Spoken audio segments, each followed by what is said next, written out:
I'm Jessica Davis, a RN student at the University of Charleston, and this is a Med-Surg Lab 3 video for suctioning a tracheostomy.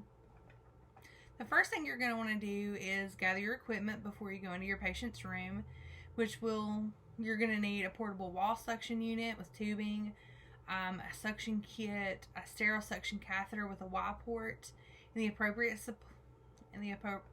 size, sterile disposable container, sterile gloves, towel or padding, something to put on the patient and on the table so that you don't get a mess everywhere, goggles, mask or face shield, additional PPE as indicated, disposable clean gloves, and an ambu bag, preferably hooked to oxygen at 15 liters per minute.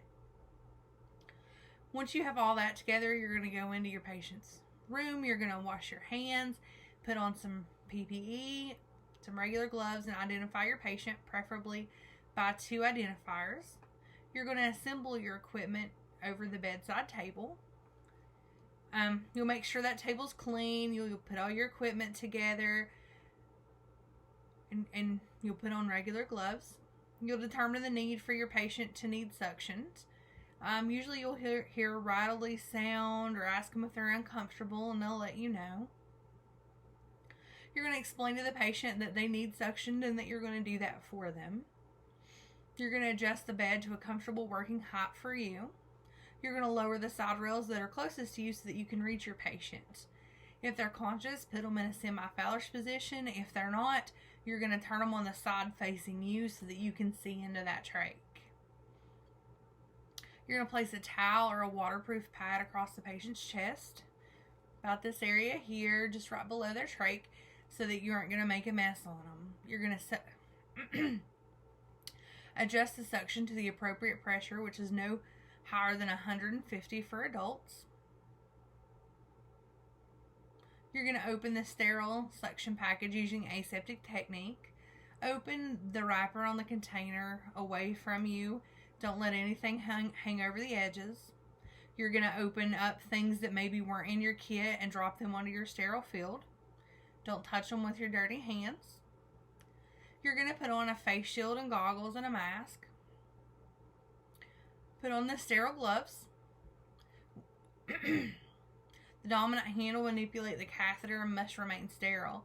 The non-dominant hand is considered your clean hand rather than sterile, and will control the suction valve on your catheter and your ambu bag if needed.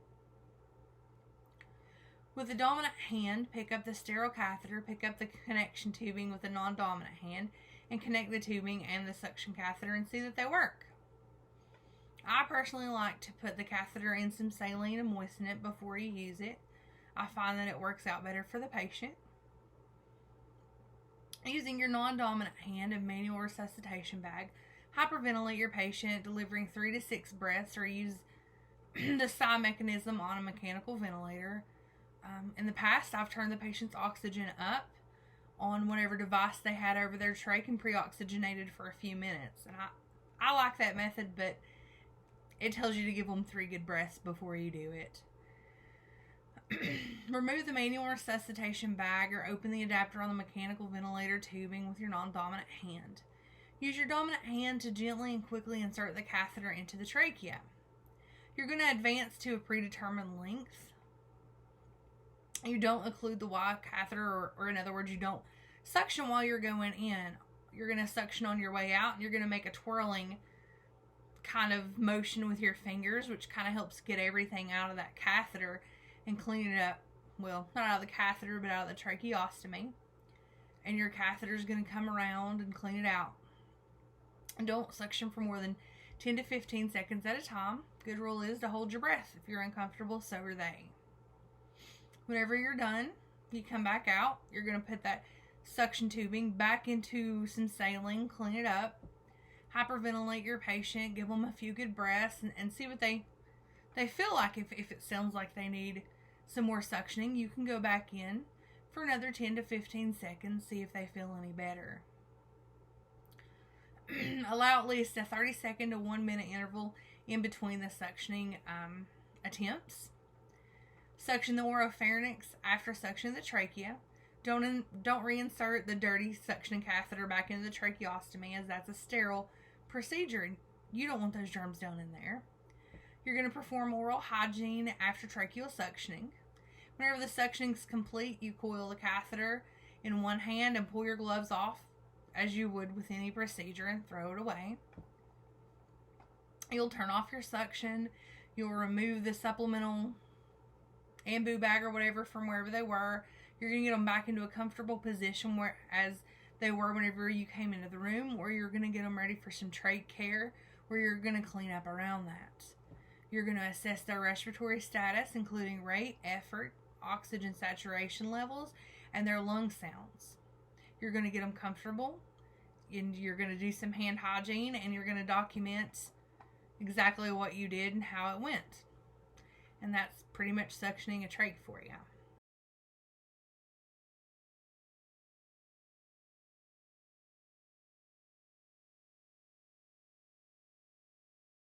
We're back with providing tracheostomy care, which will be cleaning the tube and things like that. If you're just now coming into your patient's room, you're going to gather supplies before you get there. You're going to need disposable gloves, sterile gloves, PPE, including maybe definitely a mask. You might want a gown, depending on the precautions with your patient. You're going to need some normal saline. You're going to need a sterile cup. You're going to need some sterile cotton-tipped applicators, some gauze sponges, the disposable tracheostomy cannula, which is appropriate for the patient's size. You're going to want at least one spare of those in their room, as well as one spare in a size smaller in case that becomes dislodged, so that you can get something in there and keep an airway. You're going to want a sterile suction catheter and a glove set. You'll want a tracheostomy or drain dressing, which is usually those pre-cut ones that'll go around it.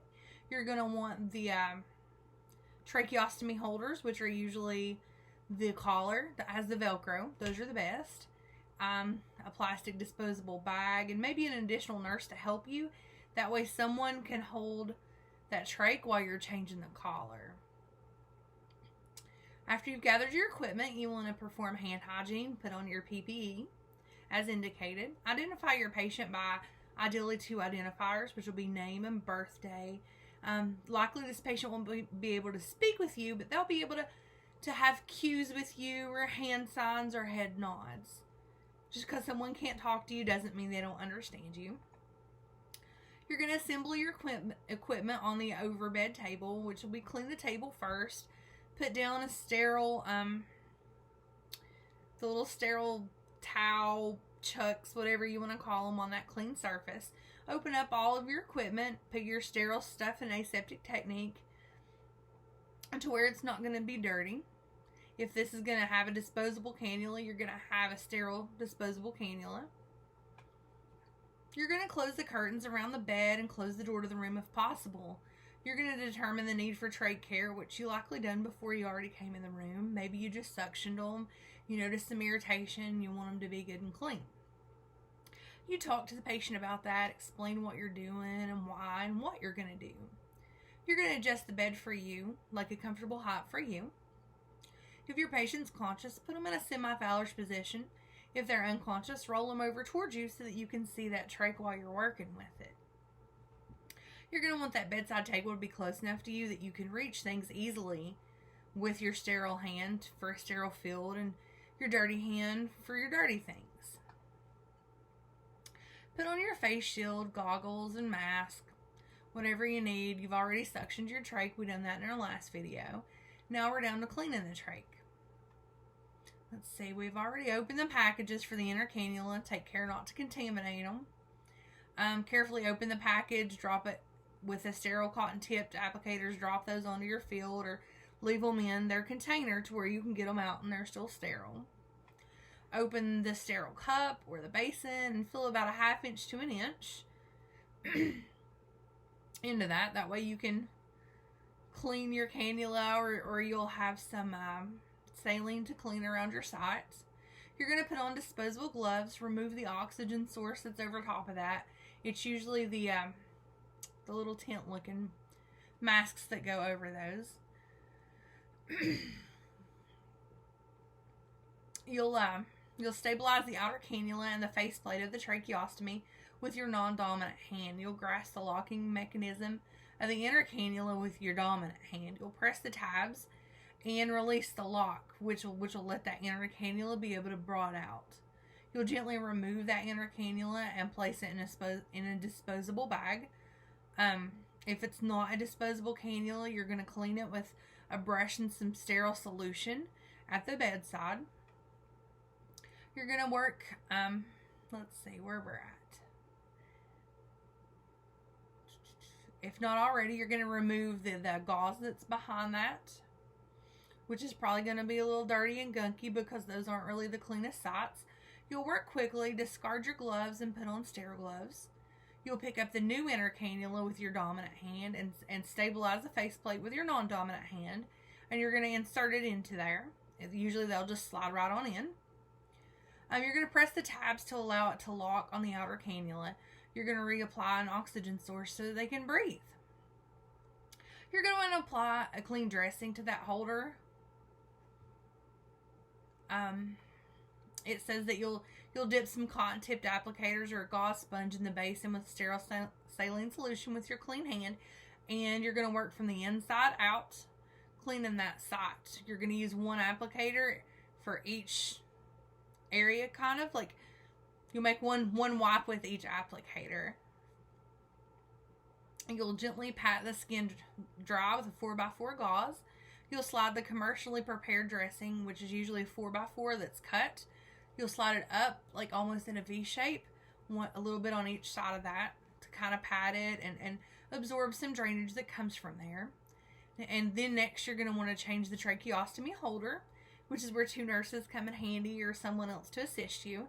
Someone can hold that faceplate while you're changing those tabs and moving that collar because you're going to move the patient around a little bit. You're going to open that package for the collar. Both nurses should put on clean gloves. And like I said, one nurse will hold the faceplate and the other one pulls the tabs and changes it around. You're going to check the fit for that collar once you get it on there, that you can get one finger in between their neck and the collar and it's comfortable for them. Make sure they can move their neck and head around and that they're okay. You're going to remove your gloves, remove your face shield and goggles and mask. You're going to assist that patient back into a comfortable position where they were likely when you got there. Or if it's time to roll them onto a different side, you're going to go ahead and do that. You're going to raise the bed rail that you had down on the side where you were at and put your bed in the lowest position. You're going to assess your patient's respiratory rate, their effort, their oxygen saturation level, their lung sounds. You're going to remove additional PPE, perform some hand hygiene, and document how this went with this patient. And that's essentially what I have for doing some trach care.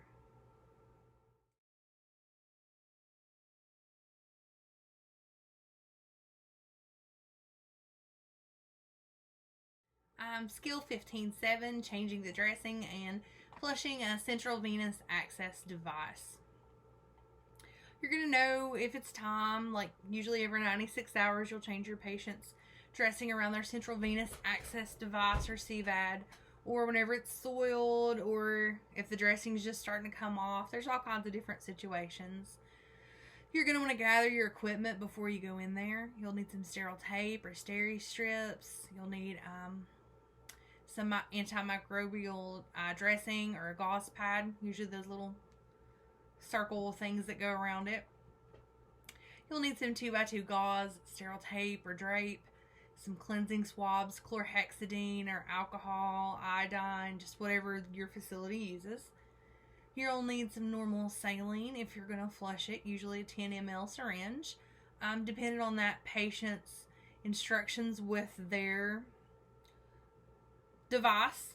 If they usually have a Mediport, you're going to put some heparin in it. PICC line or any other device. Sometimes they won't use heparin. You'll need masks, one for you, one for your patient, and maybe for your partner, whoever's helping you. You'll need some clean gloves, sterile gloves. You'll need additional PPE, some skin protectant barrier, which will go around it, some other disinfectant wipes or alcohol, a needleless connector, or positive pressure end caps, one for each lumen of the device. You'll need IV securement or stabilization devices appropriate. Never seen these used, but I think they would be really great. You'll need some sterile measuring tape, and it says a bath blanket, but I'm guessing just to keep your patient covered. You don't want to expose the patient's breasts or anything else like that. You want to keep them as covered up as you can. You've gathered all your equipment. You've verified your medical order and facility policy for this procedure, because I'm sure they vary from facility to facility. Often with the dressing change, you'll just go ahead and flush that port too, because you don't know when it was last done. Perform some hand hygiene. Put on PPE appropriate for your patient and you. Identify your patient by 2 identifiers, usually again by name and birthday are a really good way to do that. They'll let you know if you're wrong, or you can confirm who they are. You'll clean off their bedside table. You'll assemble the equipment on the bedside table or whatever within reach that's really close to you that you can get to. You'll close curtains and doors to give your patient some privacy. Usually put your trash can like between you and the bed, or somewhere really convenient for you. You'll assist the patient to a comfortable position. Usually if it's a medi, pour it on their chest, set them up some, expose that area. If it's a PICC line, maybe you'll have them turn their arm out so that you can get to it. You'll apply a mask for your patient, one for you. If anyone else is in the room with you, you'll give them a mask too. You'll set up your sterile field on the table, open dressing supplies, and add them to the sterile field without contaminating them. The IV solution is infusing via the device. You need to go ahead and stop that 30 seconds, maybe a minute before you flush it, just so you have a chance to get everything good and clean. You'll apply the slide clamps on each lumen, because you don't want to leave those open and allow pressure to get up in there, air bubbles, or anything else that's not supposed to be. Apply clean gloves. Assess the site. It should have a clear dressing over it so that you can see if there's redness, irritation, if it's oozing or anything like that. New ones can. Generally some that have been there for a while, or if they've been accessed for a little while, they're not really going to have much of a problem.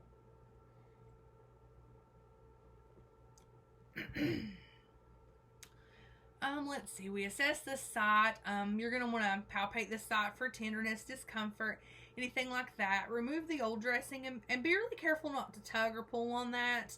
You don't want to remove their the needle out, or you don't want to pull on their tubing. You just want to be really gentle with the patient. Stabilize that catheter and gently pull the dressing around your site until you can get it down to it, and then work it off. Discard that dressing in the trash. Based on the device in use, remove the stabilization device. I've never come across these in the field, but I'm sure they're out there. I'm sure you gently remove those as well and clean that area before you reapply it. I'm assuming that's how that goes. After you've removed everything, you want to go ahead and perform your hand hygiene, put on sterile gloves. You start at the insertion site and continue in a circle with your chlorhexidine or your alcohol. And you'd said in your video you can do the basket weave. I've always done the center to out, but I've been in the medical field for a little while. You want to do that for at least 30 seconds to a minute. Let it air dry. Don't wipe it, blot it. Don't do anything crazy like that. Just let it dry. Make some conversation with the patient, or do some things you need to do to prepare for your procedure.